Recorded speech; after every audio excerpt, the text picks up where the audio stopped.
Hi, welcome to week 5. I wanted to give you a little bit of a video introduction and show you a couple more resources as you're getting ready for our next couple weeks ahead. So for this week, we're going to be focused on the topic of developmentally appropriate practice, as well as ways to assess and observe children. Some of that you already started reading last week, and there's such a wealth of ways that we can adequately meet the needs of children in our care. When we talk about developmentally appropriate practice, we're really talking about what's best for each individual child, physically, cognitively, and socially. And there's going to be some general rules that we would tend to expect at different ages, but then some individual differences as well. And so we need to honor both where they're at as a general rule, but where they're at as an individual child in order to be developmentally appropriate. We're also going to have a little practice using a common assessment called the ASQ. Some of you are probably already familiar with it. It's the Ages and Stages questionnaire. It goes every 3 months up from babies or infancy up to age 5, and it gives you a good sense of what to expect for children at those different ages and then where an individual child is at. So you're going to test that out and write up a brief review of that experience for you. You're going to, either through photo or a PDF, upload that along with your reflection of that assignment. And that's going to be due a week from now. I will show you where those things are in our course. So if we go to the table of contents, which is where I'm at right now, and scroll, there's 2 things I want to show you. If you're curious about our standards that are being met with the different assignments and our course competencies, you can open it up, and it's in that getting started where the syllabus and some of our bigger assignment information is. And that's something that I'm not showing all of it on our screen right now, but I think you get the gist of it. It's right there. And so I can pull up the different assignments and I can look and see what standards that relates to. It's good to know those standards for a variety of reasons, certainly as a professional, also knowing the ECE standards are state standards and how the course meets those. So that's in there for this assignment as well as all of your upcoming assignments. If you want to go to the Ages and Stages questionnaire, even though we are in week 5, I've placed that within week 6. And you're just going to click on checklist. And there it is. So week 6 checklist, it's ASQ. You can see the months. Here you've got 8 months, 9 months, 10 months, 18 months, 20 months, and so on. In here, I have uploaded up through 42 months. Again, though, if I just simply go to Google, which is where I'm at right now, just to show you quickly, if let's say I had a child that is turning 5, if I did ASQ, it's not showing within the screen, but you get the idea here. ASQ, let's say 48 months, so that would be for a 4-year-old. And I've got it right away. So you're going to find a whole bunch immediately. So just put that in your search engine, ASQ, and the month that you're looking for, and you should be able to locate that easily.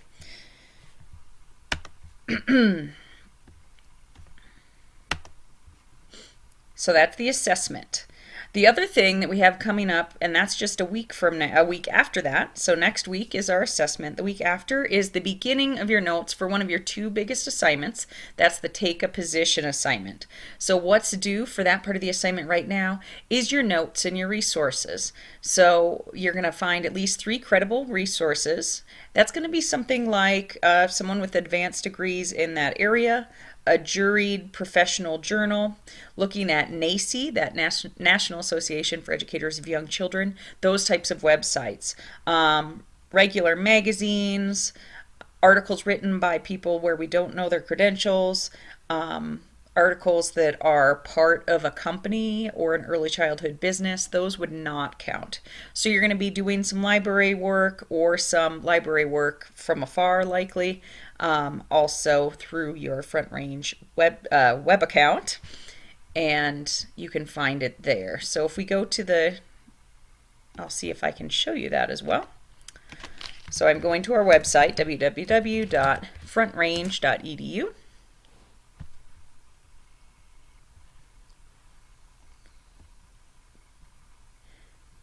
And I saw it said directory up front. We can also click on libraries down here. Your username and password should work to get you in there. That is one of the places you can go to get those articles and credible resources.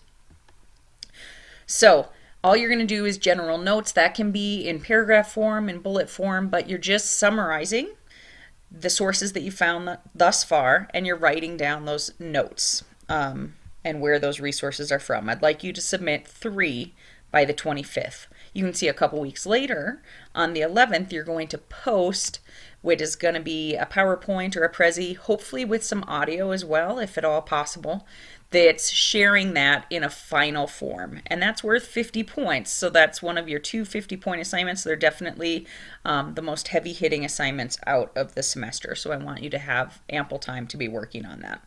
And you can see that's where it says 2 weeks after is going to be, we have a discussion over, part of that is spring break time as well. So part of the time you take spring break, part of the time you're in the discussion, but you're going to be answering questions about your presentation as well as reading and asking students questions about theirs.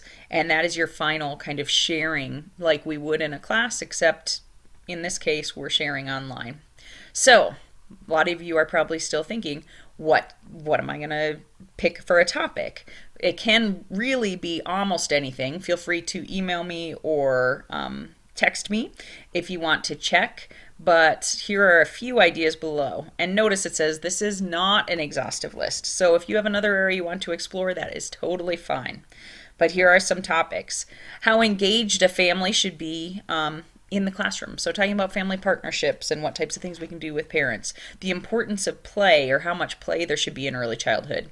The types of classroom environments students should be in. The use of technology. A couple of you have already expressed an interest in that one. Mental health and toxic stress. So what happens to children that are exposed to very stressful environments? Dual language learners, English language learners, bilingual classrooms, and immersion, which could also be, I want a child to learn a new language and they're just going to be exposed to English, or they're just going to be exposed to Spanish, or whatever language we're talking about. The government's role. So what we can do, we know that early childhood can be a struggle, and the government role is often somewhat limited. Finances can be another one related to, how affordable early childhood care is for families, as well as some of the struggles for all of us in the field. Family-centered care, inclusion, that would be working with students with disabilities and having a classroom that has all types of learners in it. Developmentally appropriate practice, specific and philosophical approaches like what we've been studying, Head Start, Reggio Emilia, Waldorf, Montessori. If there's one that you have an interest in beyond that, that could be as well. In Colorado, we have a lot of core knowledge schools, for instance, and they go down through preschool curriculums as well.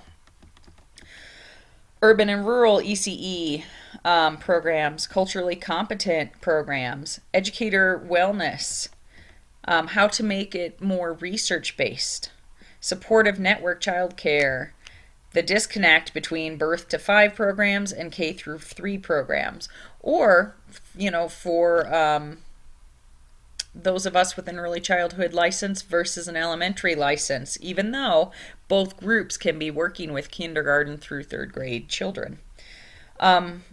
Expulsions, so children getting kicked out of preschool, that's a very big issue.